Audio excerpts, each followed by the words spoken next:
I know how valuable your time is, so I want to say a big thank you to everyone who has spent the time to watch my videos throughout this season. In the 2022 season, it's been an absolute pleasure doing these videos. I've just found it so enjoyable. It's something I'm passionate about, and I'm really glad that I've been able to help a lot of you guys, particularly as a lot of people have commented on my videos saying, this is the first season I've ever done playing F1 Fantasy, and you've really helped me, etc. It's really nice to get those positive vibes from everyone in this little mini community that we've got built up here.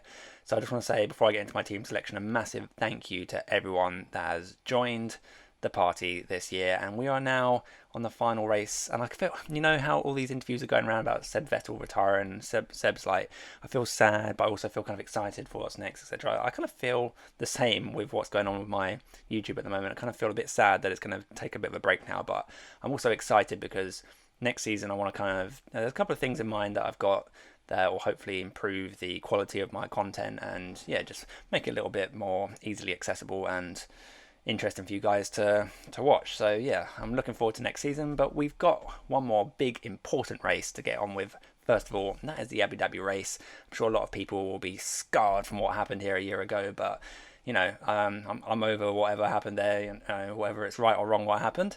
And I'm looking forward to this race, and it's kind of potentially a bit of a three-way fight, although I do think that the Red Bulls are going to be pretty strong. Let's throw over quickly to the practice session times in case anyone hasn't seen it already. We've had FP1 and we've had FP2, obviously FP3 to come. In FP1 we had 8 stand-ins, so all the rookie drivers coming in for their little session, which I'm sure they all enjoyed. So FP1 isn't super informative for us, and also because of the time of day that it occurred, it's a lot warmer, and that's not going to be the conditions of qualifying and the race, which are going to take place kind of at sundown. So FP1 is, you can see Hamilton and Russell on top there, and everyone's kind of excited that Mercedes are going to continue their form. And I've kind of ignored the Mercedes, not ignored them, but just not actually gone for them in my team selection for the last couple of weeks, and have regretted it to quite a big extent. The big 1-2 in Brazil is definitely something I regret, not having any Mercedes coverage. But it is what it is. And going into this next race, it's like, do I now want to kind of jump on Mercedes because they're on good form? But to be honest, I don't think I do. Again, I just can't quite bring myself to pick them. Although I say that, I've got George Russell on my team, and George Russell will be in my team because he's on that double streak, and it's kind of a no-brainer for me. But as a constructor, they're not on any streaks. Red Bull and Ferrari are both on a streak each. Quali for Red Bull and a race streak for Ferrari. So even though Lewis and George are P1, P2, and FP1, I'm not going to get overexcited about that. They set good times in FP2 as well, so it's kind of promising for anyone back in the Mercedes. George in P2 and Lewis in P4. Max Verstappen, who sat out in FP1, went straight to the top of the standings by 3/10 of a second. So Max Verstappen is a great shout for the. You could have said that for every single race this season. Max Verstappen is a great shout for potential top spot on the podium. So it'll be, I think it's important to get some coverage. So you can see here at the moment, this is my team at the moment, and I'm probably going to stick with something very similar to this. Red Bull and that quali streak, like I say, Verstappen looking really strong. The Red Bull should be well suited to Abu Dhabi, those big long straights and the slower corners, which suits the Red Bull. And I just think, from what we've seen in FP1, FP2 and across the season, I think, the Red Bull should just be really strong around here. It kind of hurts me a little bit that I don't have Perez in my team, because the only way I could really get Russell into the team was to chop Perez to bring in Russell. And now I've got George Russell in here because I don't want to get rid of Leclerc because he's on the race streak. Carlos Sainz is just too good an option to turbo drive, so I didn't want to chop him off to get George Russell. And then the budget just doesn't really allow for Alonso and Albon unless I cut down Red Bull. Now, cutting Red Bull is an option, although I've just, literally just talked them up and said how they're well suited to the track. But got to think, this is the last race of the season. How differential do you want to go? What is your target? What are you trying to do? Are you trying to catch someone in your mini league? Are you just trying to get a good global rank? So for me personally, I'm set at 2K global. So it's like, do I really want to take a big punt and try and jump into the top 1,000? I think it would be, I don't know exactly how far off the top 1,000 I am, probably roughly 100 points, I'd imagine. So how am I going to get 100 points on everyone else around me that's probably got a pretty similar team to me? I just don't see it happening. I just don't see it happening unless I go with someone random like Alpine or something, and pack out my driver lineup with a bunch of fatties in the driver lineup like Verstappen. I don't know if I could afford that. I mean, I don't think I'm gonna do. I could actually afford that, so I could do something crazy like that. But I just don't think the Alpines are ever going to score that many points unless an insane race happens. And I just don't see an insane race happening around Abu Dhabi in unless Michael Massey comes back and makes an appearance. So anyway, Alpine are not going into the team. Red Bull are most likely going to be there. In terms of differential and stuff, like I said, there's not a lot I can do. There's just just kind of limited on who you can pick. The big points in F1 Fantasy come from the teams that finish on the podium, and that is literally going to be Mercedes, Ferrari, and Red Bull. If I could pack Red Bull more tightly into this, I could potentially get Max Verstappen in, but I need to shave off 7 million. So if I really wanted to take a risk, I could get rid of Carlos Sainz, and that could drop me down to someone like, 0.1 off Ocon. That's frustrating. But I'm so close to doing something like that. And then I would go stick the turbo driver probably on Alonso, and that would be a really kind of as much of a differential team as I could really get, I think, when I want to kind of go all in on Red Bull, because I do think they're going to be strong. And we've had the shenanigans of what's going on in Red Bull and in Brazil, and Max Verstappen refusing to move aside for Perez. I don't think that's going to affect anything this coming weekend, and I think going forward it will be much of nothing, to be honest. I think Verstappen was wrong to do what he did, but we don't know all the exact reasons why he did it. But whatever. I think Red Bull are just going to be strong around here, and I think Verstappen and Perez should be fine picks. But so yeah, in general, I just don't really see much of a differential team. And the other thing I could do, if I really want to go Mercedes, because they're only owned by 6%. I don't know how high that. I imagine the percentage owned in the top 5 to 10,000 teams is probably a lot higher than 6%. But I think I still, if you really want to take a punt, that 6% ownership, Mercedes could be the way to go forward, and that frees up quite a nice budget. So I could upgrade someone like Albon up to Lando Norris, for example. So I could potentially go with a team like this if I really want to take a punt. If we look at how Mercedes have done over the last couple of races. I know it's a sprint race, but 99 points is extreme. It's more than double what Red Bull scored in Brazil. And I know Red Bull had some trouble, and I think Mercedes were largely helped by the fact there was only one practice session before it's straight into Parc Fermé, which I find that annoying that they have Parc Fermé. Parc Fermé into quali, but then maybe let them make changes again in FP2. Otherwise, FP2 is a bit of a dead session, to be honest, going into the sprint race. So let the teams just set their car up perfectly for quali, do quali, and then let the teams change their car around for the race. I don't know. Maybe that's just me just rattling on about nothing related to F1 Fantasy, to be honest, but it's just an idea. But yeah.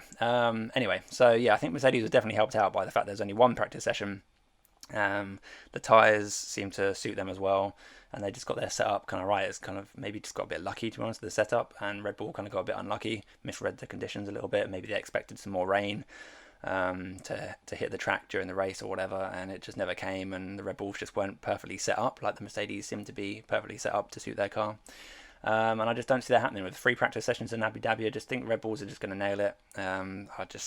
It's hard to see past them for the victory, and that's why a team like this looks fantastic, and it's big differential, but you got to balance how much of a differential you want to go with, how much you actually just want to score points. Because I could be setting my sights on the top 1,000, but I could also be picking a team like this and then therefore dropping back to 10,000 or something. I don't know how big the jumps are going to be. So it kind of weighs up. Way up for you. Whereabouts are you in the global league? Where are you in your mini leagues? Do you need to overtake someone? Do you really need to take the risk of going super differential and not including any Red Bulls in your team when I think they're going to be the best? It seems wrong to just not include any Red Bulls for me, but at the same time, if I go Red Bull, I'm probably not going to have enough to climb in the top 1,000. I just don't think it's going to happen. But whatever. I think the best team for me is probably a team like this. And then with my 8.5, it's probably going to be Bottas. If I could get Stroll, I would have done, but because of the price changes, I've already been kind of diddled with that. So I think probably Bottas is the next best option. And I'd quite happily go with a team like this, kind of sticking to that template with Russell in there for Perez, and it's not much change really. That kind of brings me on to the fact that next season is going to be much more interesting, I think, with Mercedes back in the fight. Lots of development going on over the winter, and I think a 3-way fight is going to make a lot more variation in our teams for 2023, so it's going to be a little bit more tricky as well. And I also think there's going to be lots more teams. The 1.6 million teams, I think, in the global league this season. I think it's going to be probably pushing 2 million and beyond. So I think it's going to be a bit tougher for us guys next season. But I do think, makes me think: do I want to just take that punt and go for the top 1,000? Just don't know. I don't know, but this is kind of what I'm looking at the moment. If you haven't got the budget, if you're sat on a cheaper budget, then I do think that it's probably fine to go Ferrari over Red Bull, and then upgrade somewhere else. What else could you do? Imagine that 10 million doesn't exist. You're kind of stuck like that, and you're kind of without the Red Bulls. But I think because of the streaks, because Russell and Leclerc are both on streaks, it kind of just shuts the door on Perez for me. So it's kind of tricky. As much as I'd like Perez in my team, and the fact that Perez is, he's fighting for that P2, he's desperate for it.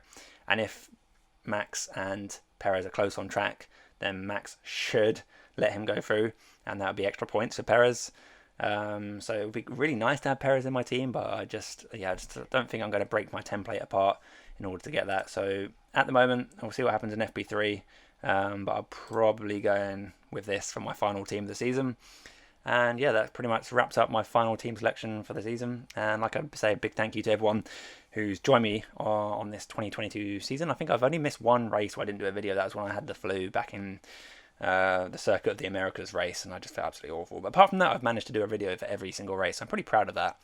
And I'm really glad to have been able to help a lot of you guys and just, get you thinking about what you want to do for your team. And hopefully you've ended up with a good rank and maybe won your mini leagues. And yeah, I hope you all had a good time, and I hope I haven't rambled on too much. Like in this video, I've probably rambled in too much, but that's just what I do.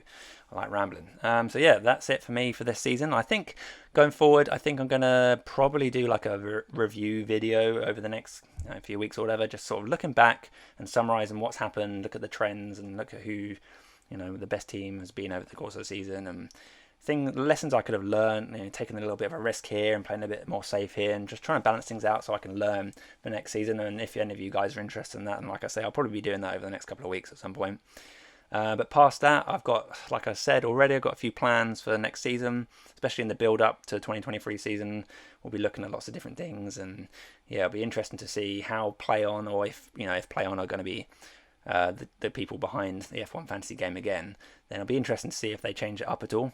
Particularly with the price changes. The price changes has been absolutely bombastic this season. Crazy. I know it feels like a distant memory. I was talking about Hackerman, but yeah, Hackerman completely messed up Play On so much this season, and since like the summer break, Play On have just been going crazy, like manually adjusting all the prices. I really hope that it just all settles down, there's no Hackerman, and Play On keep things nice and simple so we can actually build our budgets without having to gamble on making these really early subs and catching these big 1 million price changes or whatever. Let's just keep it a bit more predictable so people engaged in the game can actually play the game rather than just gambling and hoping and then burning your free subs when it doesn't pay off. So it's just that's a bit of a frustration for me. So it's really interesting to see what's going to happen next season. And yeah, like I said, I've got a couple of ideas up the sleeve, so to speak. So yeah, join me for 2023, and thank you once again. This is me signing off for the 2022 season, and good luck for the final race. Hope you enjoy it, and catch you soon. Bye bye.